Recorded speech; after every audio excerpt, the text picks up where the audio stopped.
In large, what do you push if you want solar panels? For most of my adult life, I've lived in dense urban environments where elevators are a part of daily existence. During that entire time, I've had an elevator get stuck a total of once.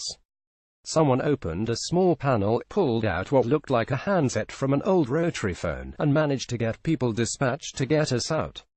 I was a little too distracted to ponder the technology involved then, and I haven't had cause to think about it since.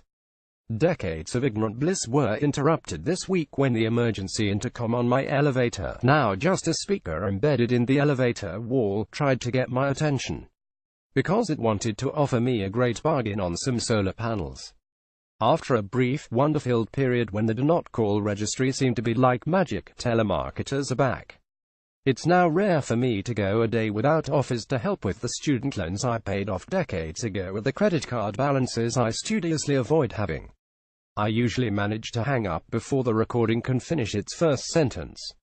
But in this case, I stepped onto an elevator with a pitch in full swing and had to listen to it for 6 floors, not to mention the time involved in the doors opening and closing. As with the rest of the calls I receive, it was hilariously off-target.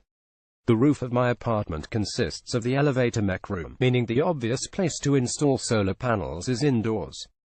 There is some outdoor space, but it's a small balcony with nothing above it, so at best I could prop a couple against the wall. But none of this stopped the cheery voice from suggesting I push one to avoid seeing my electricity bill go up. I could also push one to take advantage of tax breaks. In fact, the call appeared to be a long list of different reasons I should press 1. If there were ever a reason to push some other number, I exited the elevator before it was mentioned. And the whole idea of pressing 1 was as hilariously off-target as the pitch itself, given that there was no keypad whatsoever in the elevator. In fact, all the elevator had was a single button to call for help. I suddenly realized that this sales pitch involved a literal phone call. But in a time of cheap cellular hardware, that makes some sense. And, if the elevator's emergency intercom is just a cellular device, there's no reason it would end up targeted with robocalls just like anything else. I did my best to identify the elevator's manufacturer, but there was no obvious indication in the cab itself.